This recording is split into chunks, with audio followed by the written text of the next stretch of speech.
Hi, welcome back. So today that I'm filming, it is the 1st of June, so I am 5 days shy of my 7 months. The month of May has been the best month that I've had. Hands down, no competition. I obviously showed you guys my skin in my 6th month update, and I'm no longer cracked, I'm no longer weeping, I'm no longer swollen, and the whole month of May it has stayed exactly the same. Every time I wake up, I'm not dry, I'm not flaking, I'm not red. I remember just a few months ago, every day that I woke up, it was literally a race to the bathroom to relieve the tension in my face because it was so tight. And the minute I would wash my face, it was a race back to my bedroom to put moisturizer on. It was just so immensely dry, and now there's no rush in the morning. My skin is incredibly soft, like smooth. It feels so silky. My chest was very bumpy before, like here. When it came up in the rash, it felt like sandpaper. It felt bumpy, like full of hives. I would lay in my bed on my side like this, and when I'd wake up, I would have these deep lines from where my skin has folded. My chest was an old lady's chest. It was just wrinkly. I don't have that anymore. The dryness is gone. I can't, do you know when you just can't believe something has happened? I cannot believe that I wake up and my skin is not dry. Everyone keeps asking me, what are you using? What are you putting on your face? What is it? It hasn't changed from the beginning. It's always been Aquaphor healing ointment. That is it.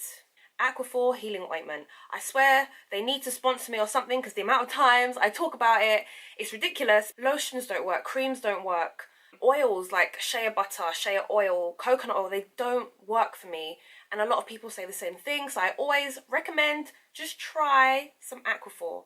It might change your mind, it might not.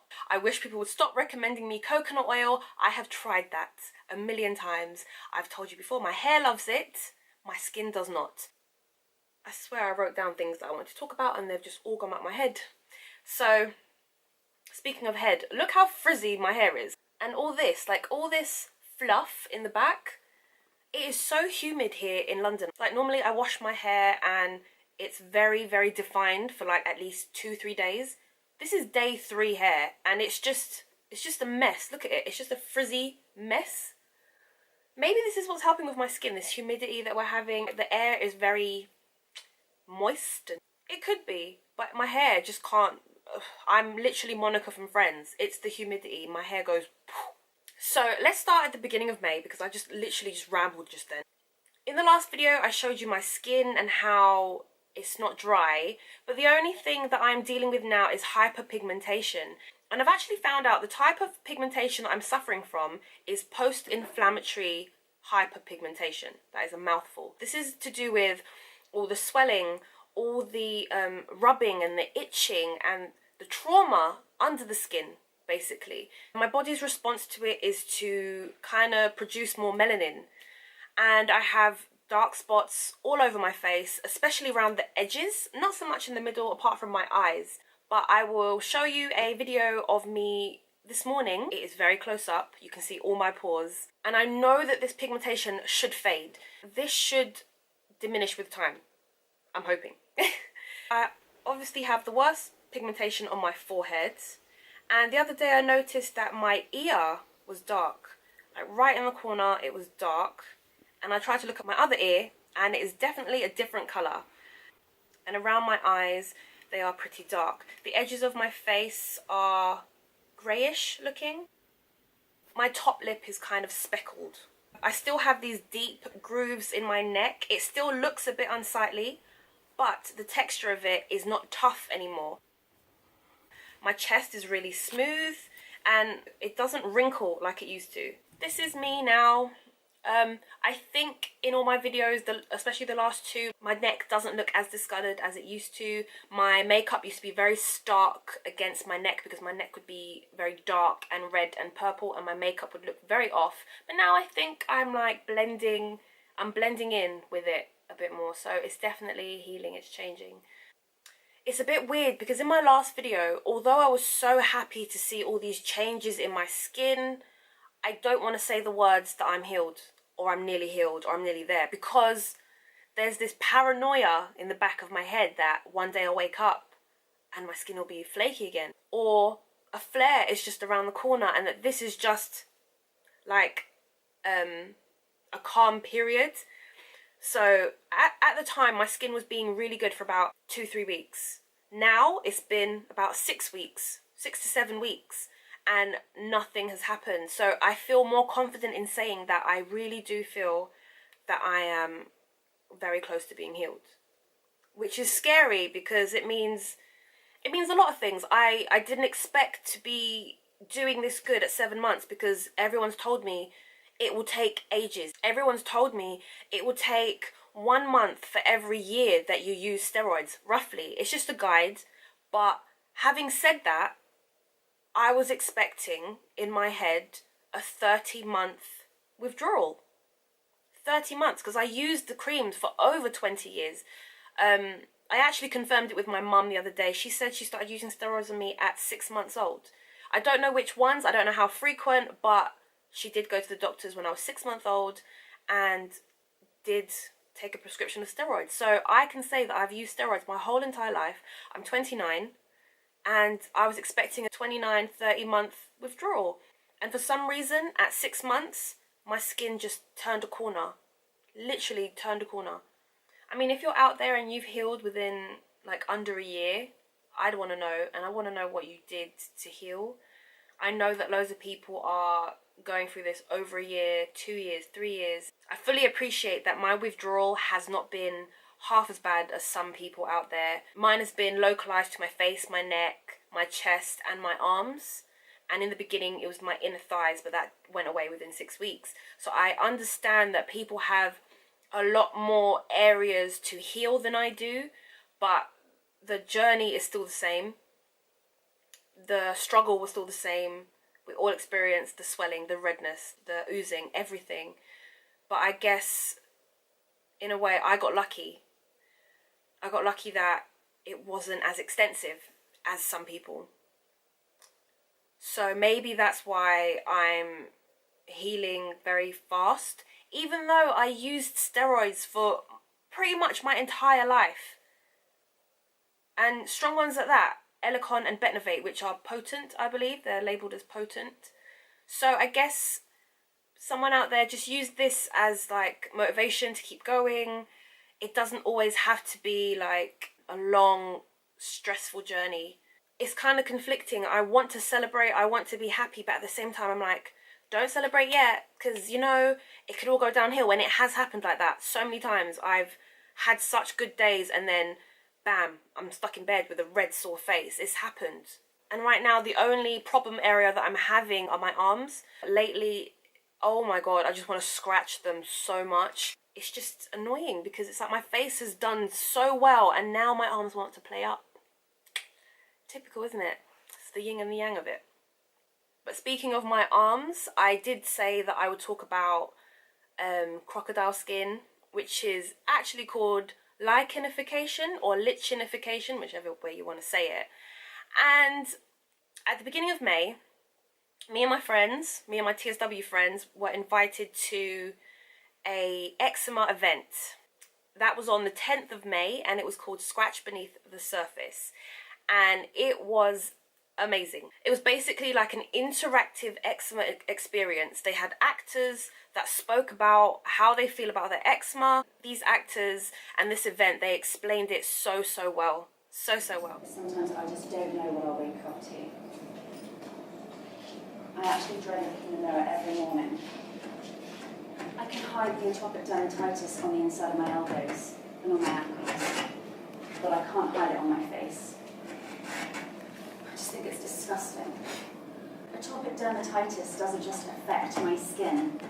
It's made me withdraw from my friends and my family. The thought of that itch is just so unbearable. She says I scratch so vigorously that I actually shake the bed. I feel it's taking a toll on our marriage. That and the fact that we don't even cuddle anymore, amongst other things.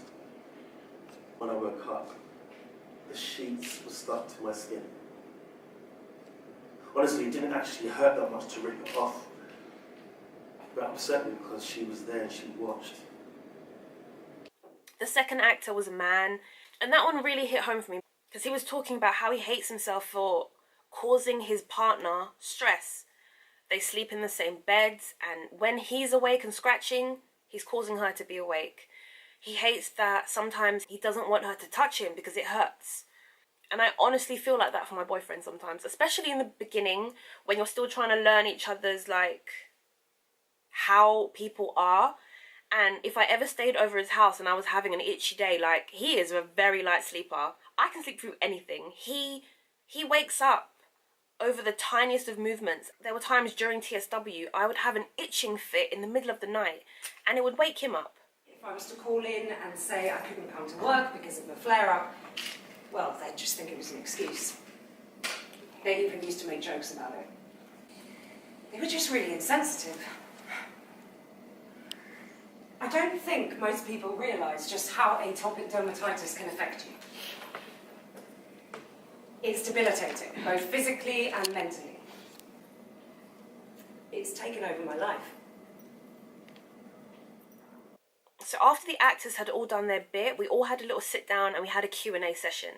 So the two girls that I went with, Steph and Amara, were there, and we sat all in different areas. So I sat here, Amara sat in front of me, in the row in front of me, and Steph was to my left. So to anyone looking at us, they didn't know that we were together.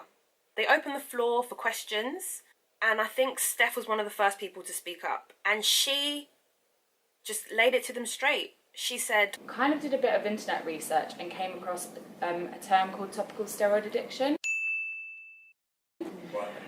which I wonder if people have heard of. And for the past 2 years I have been off steroids. I was bedridden for 8 months. I was off work for a year.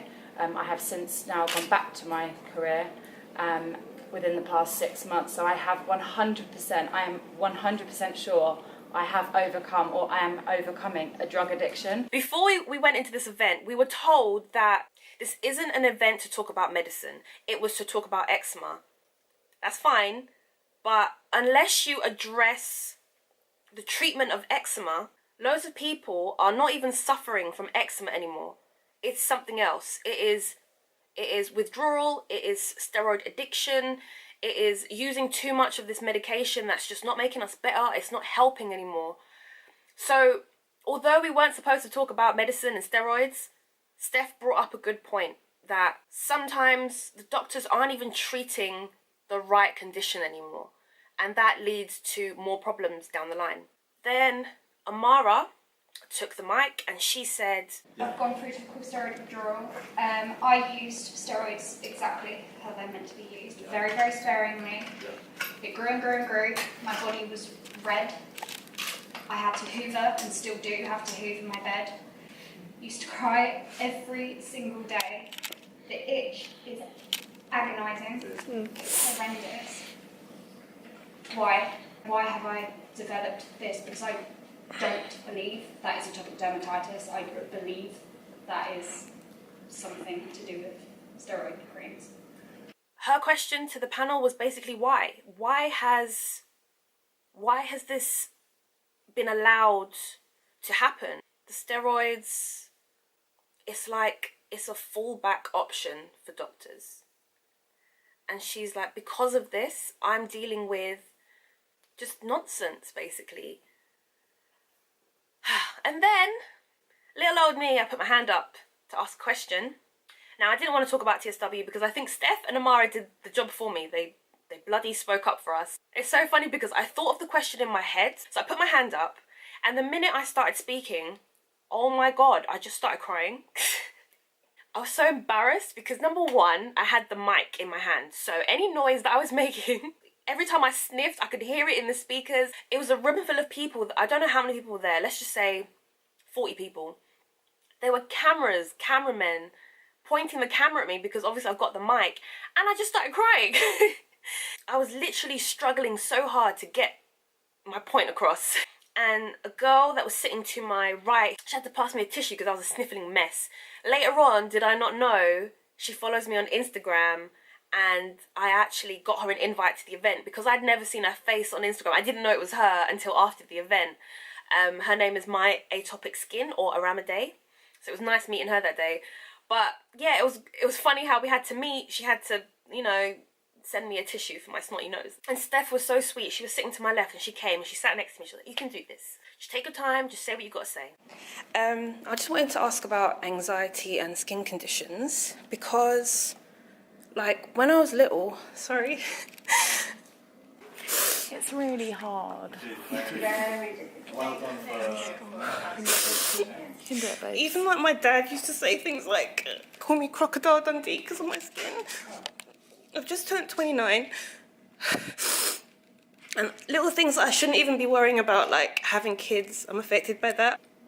I just think if I ever have a kid and they have eczema, I'd feel so guilty that I've put them through that because I know I have it. So how can I pass it on to someone else? I was asking more about how to deal with the trauma of having eczema. Some people might think, what do you mean trauma? Why is it traumatic? You're not in an accident, you're not dying, you haven't lost a limb, your life isn't at risk, but that doesn't make eczema any less of a burden on someone's life. I really thought that I was over a lot of these things, or that I don't care what people think, and it's clear that I do. That one comment from my dad has stuck with me all these years, and I still think about it. Crocodile Dundee. It seems like a joke. It really sticks. That's why children are so impressionable. Things that you say to them, they won't forget, especially if it compromises their confidence and their self-esteem. I felt really vulnerable on that day that people had to see me like that, but it's true. If I ever have a kid and they have eczema or any form of skin condition or just anything, you've really got to be aware of what you say because words really can hurt. And now that my arms look like this again, all tough, it's there. You know, I still think about it. And I try not to let it get to me, but it does. Sometimes you've got to be thick-skinned, no pun intended. So even people out there, if you can't say something nice, just don't say anything at all. But after the event, like, I think all of us felt refreshed, at least that we felt like someone was listening to us, or they understand our struggle. They understand that it's not just skin. That was the main thing about the whole event. It's not just skin, it's more than that. It affects you so deeply. What else? Oh.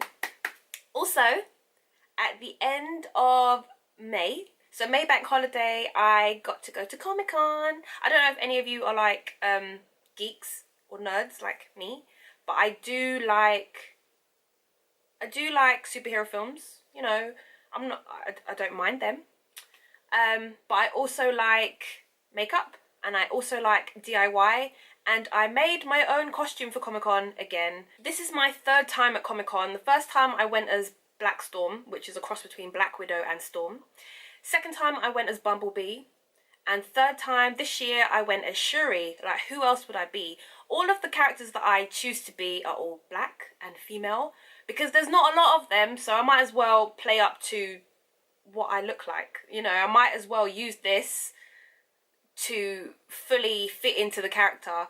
And Shuri was no different. I loved her in the film. She's a science geek. So I just thought, yeah, that's literally me in the lab. That's me. That's what I do for my job.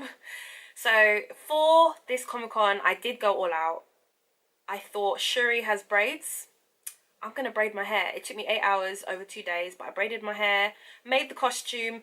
I didn't make the neck piece, but I bought it off of eBay. And yeah, I think I did a good job. My friend Wesley went with me and he was Killmonger. Met some really great people. And do you know what's funny? I bought that neck piece probably about a month, 2 months ago. And it's quite funny that I was actually able to wear it, because I'm telling you, that neck piece is made of like polystyrene foam kind of material. I was sweating the whole time at Comic-Con.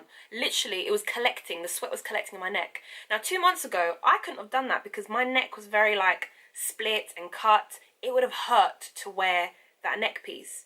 But somehow it just lined up that my skin had cleared by Comic-Con and I could wear that neck piece. It was so fun. I was exhausted by the end, but it was definitely worth it, and my skin held out for it. And people liked the costume, so I did a good job.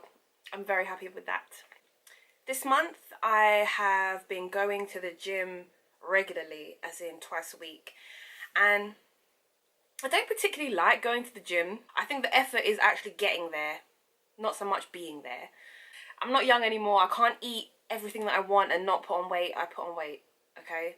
And go straight to my stomach and I look like a potato. I feel like I'm going back to the gym to regain control over my body. When I do start sweating at the gym, there is a point where the itching does get too bad and I go home, because I don't want to start scratching and like cut myself or irritate myself too much. For the first 4-5 months of TSW, I didn't go to the gym at all because it hurt to move my body, my neck. Sweating was out of the question.